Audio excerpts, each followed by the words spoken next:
Remember. Under a starry sky, the cold company of the moon presence willed forth otherworldly awarenesses. Dry riverbeds glutted by iron walls carved silty fields who like silver shores swept into a cosmic sea.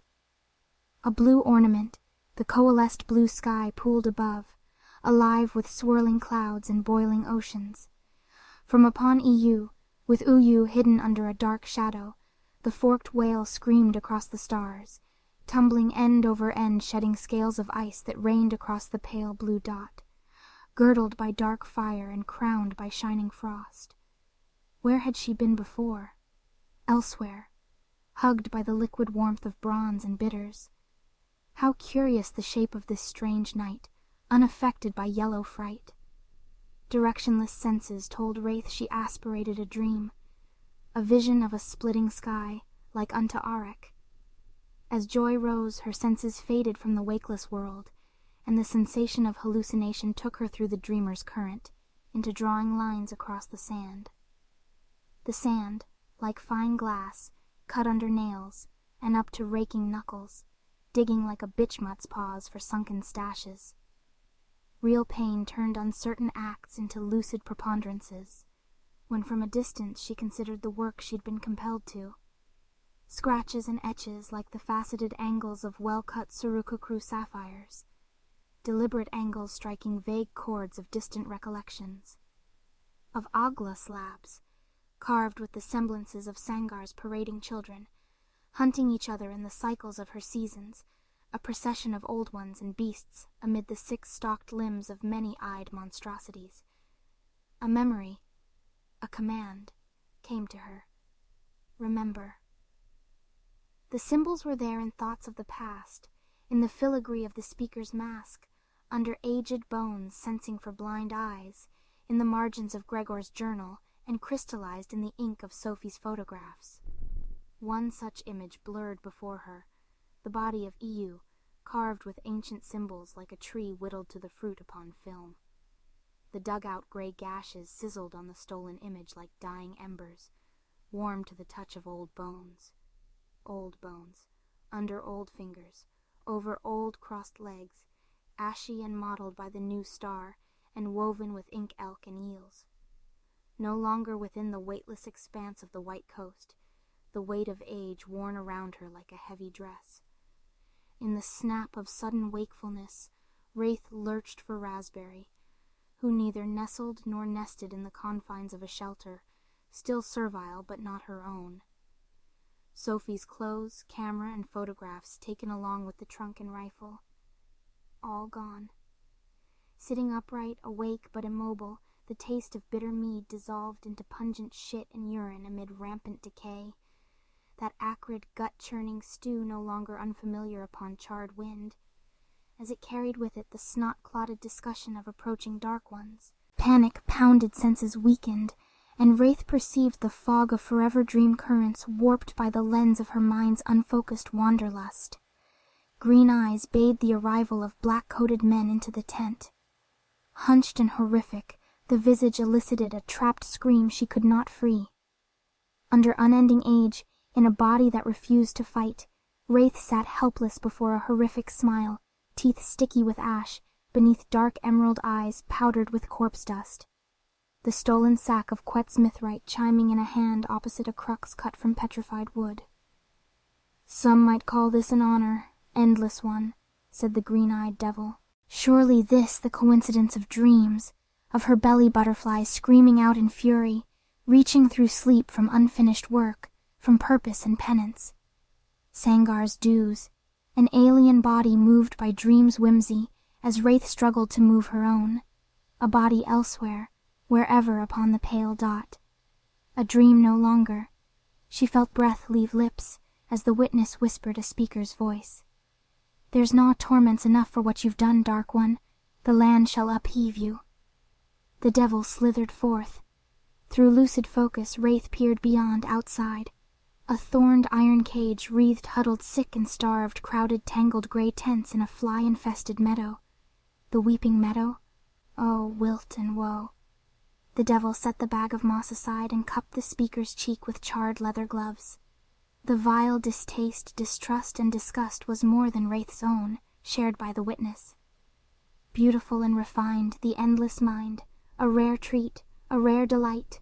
Between those ears, beneath those eyes, you and I are kindred of the second sight. Remnant or ruin, she answered, I am uninterested in the schemes of me Askalar kin or their manslaves. You jest, the devil cackled. You are a predator, a savage echo from the professor's past. And I think we may have a common enemy. The devil raised the crux, then the bag of moss, and common interest. Ye seek the holy stone? I cannot give what I do not have.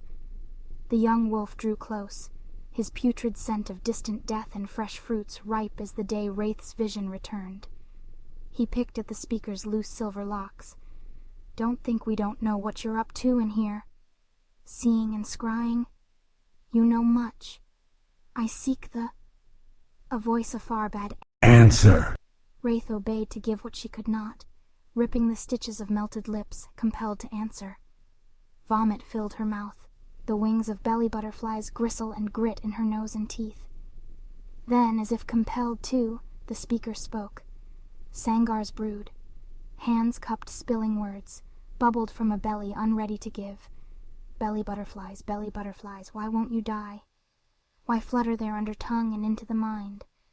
Lips moved under a grip stronger than age should allow, cutting on jagged nails and razor fangs. Wanders the mother's mirage.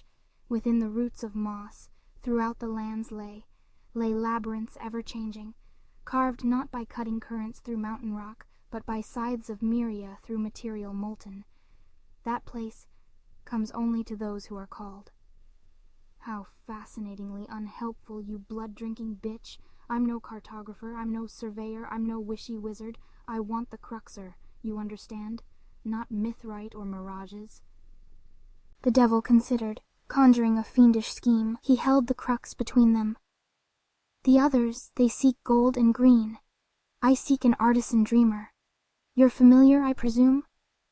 No answer from the watcher.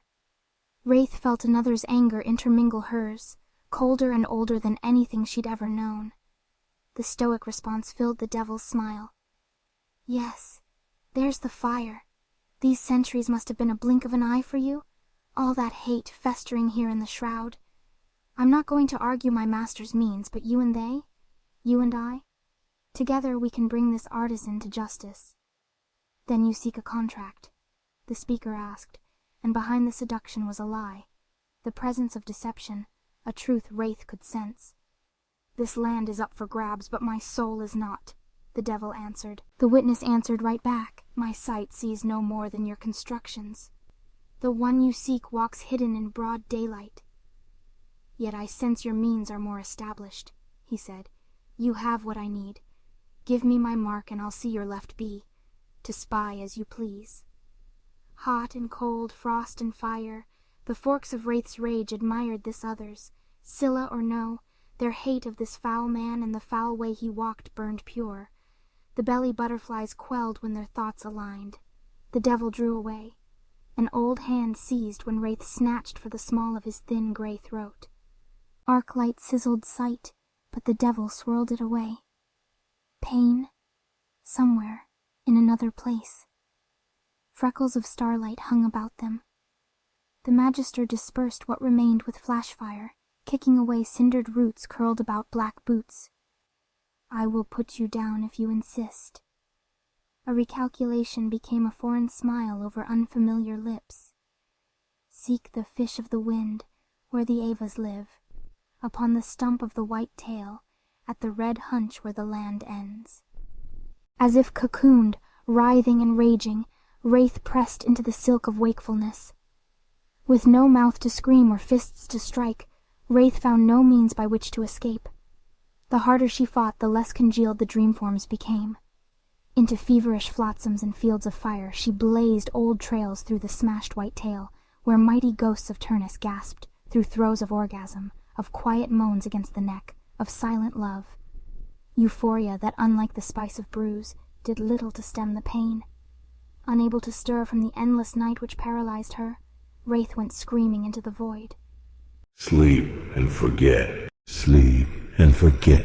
Sleep and forget. Sleep and forget. Sleep and forget. Sleep and forget. She would remember when she woke.